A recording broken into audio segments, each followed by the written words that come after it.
येत्या रविवारी 5 एप्रिल रोजी आहे चैत्र संकष्ट चतुर्थी.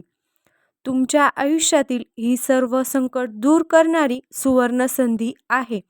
गुढीपाडव्यापासून मराठी नववर्षाची सुरुवात झालेली आहे. त्यातच येणारी पहिली संकष्ट चतुर्थी हा योग अत्यंत शुभ आणि फलदायी मानला जातो.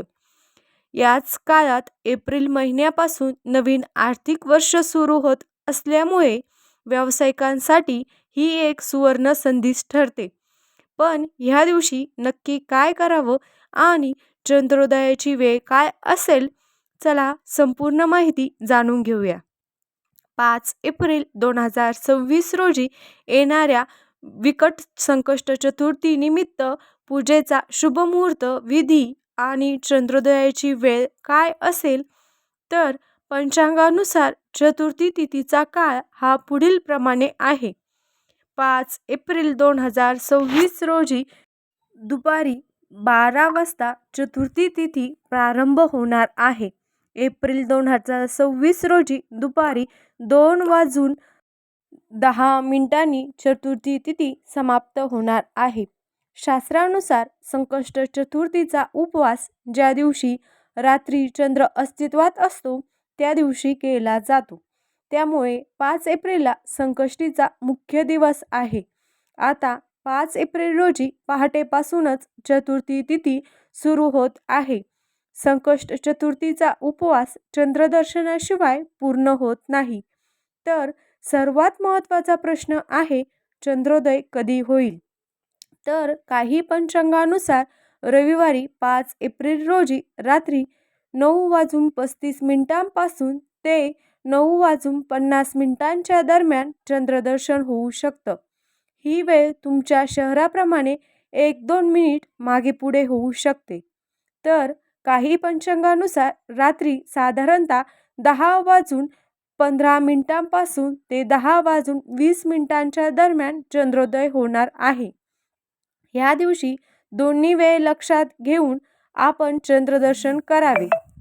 आता या दिवशी नेमकं काय करावं, तर चतुर्थीच्या दिवशी सकाळी लवकर उठून स्नान करावं, स्वच्छ वस्त्र परिधान करावीत, देवापुढे दिवा लावून संकष्ट चतुर्थीचा उपवासाचा संकल्प करावा. नियमितची पूजा झाली की गणपती बाप्पांसाठी वेगळं आसन तयार करावं. चौरंगावर लाल वस्त्र अंथरून बाप्पांची मूर्ती किंवा फोटो ठेवावा. बाप्पाला फूल, हार, अक्षदा आणि चंदन अर्पण करावं. एकंदरीतच षडोपचारे किंवा पंचोपचारे बाप्पाची पूजा करावी. संध्याकाळी पुन्हा एकदा स्नान करून किंवा हातपाय स्वच्छ धुवून पूजेला बसावं. गणपती बाप्पांच्या मूर्तीला किंवा फोटोला अभिषेक करावा. बाप्पाला लाल रंगाची वस्त्र किंवा जानवं अर्पण करावं. बाप्पाला 21 मोदक किंवा गुळ खोबऱ्याचा नैवेद्य अर्पण करावा. ह्या दिवशी आपण आणखीन एक खास उपाय करू शकतो, तो म्हणजे 21 दुर्वाची जोडी बाप्पाला अर्पण करावी.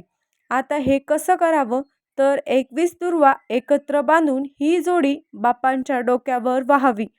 प्रत्येक दुर्वा वाहताना ओम गणाधिपते नमः किंवा ओम गणपते नमः या मंत्राचा जप करावा. असं मानलं जातं की संकष्टीला दुर्वा अर्पण केल्याने मानसिक शांती मिळते आणि अडकलेली कामंही मार्गी लागतात.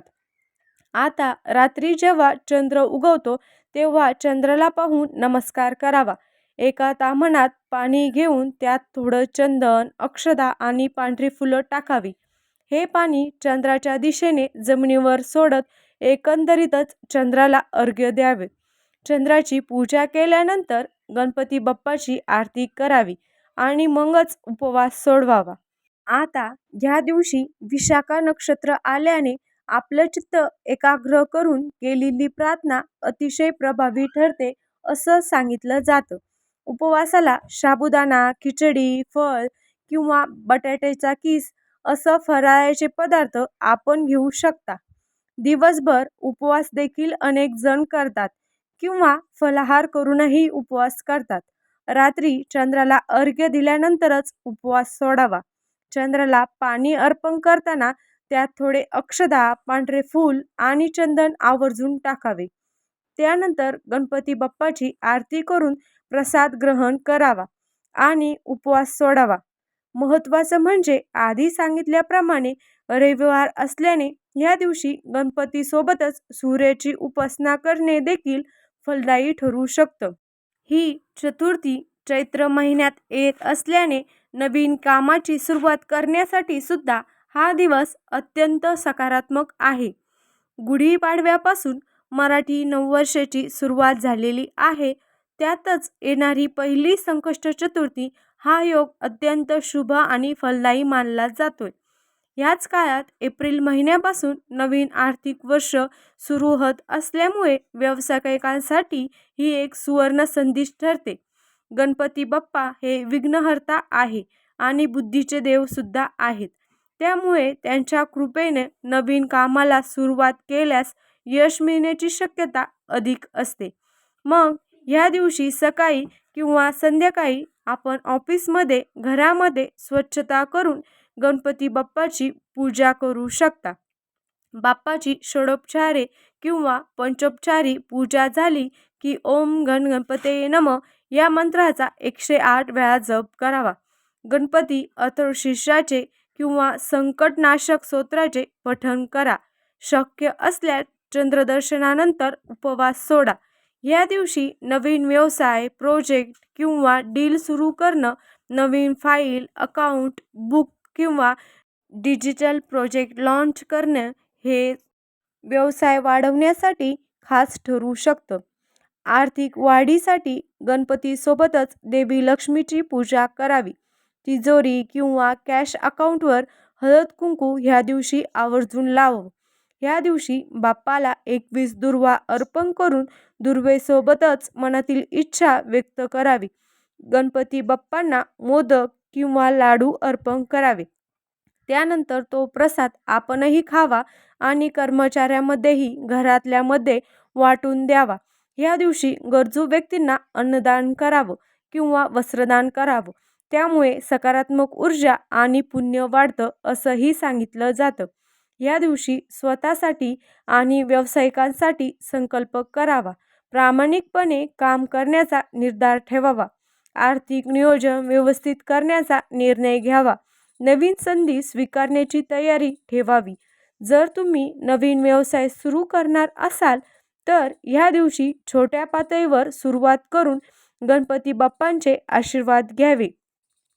जुना व्यवसाय असेल तर नवीन ॲग्रीमेंट किंवा प्लॅनिंग ह्या दिवशी आवर्जून करावेत. तर मराठी नववर्षाची ही पहिली संकष्ट चतुर्थी आहे आणि नवीन आर्थिक वर्षाची सुरुवातसुद्धा आहे. हा काळ तुमच्या आयुष्यात आणि व्यवसायात सकारात्मक बदल नक्कीच घडवू शकतो. तर आधी सांगितल्याप्रमाणे पुन्हा एकदा चंद्रदर्शनाची वेळ जाणून घ्या. रविवार 5 एप्रिल रोजी रात्री 9:35 पासून ते 9:50 दरम्यान चंद्रदर्शन होईल. ही वेळ तुमच्या शहराप्रमाणे 1-2 मिनिट मागे पुढे असू शकते.